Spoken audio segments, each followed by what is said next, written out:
ডাক দিয়াছে দয়াল আমারে, রইব না আর বেশি দিন তোদের মাঝারে। আইরে ডাক দিয়াছে ওই আমি চলতি পথে দুদিন ঘামিলাম,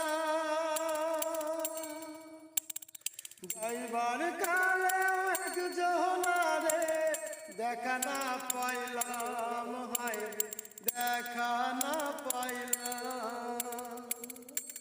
ওই আমার সঙ্গের সাথী,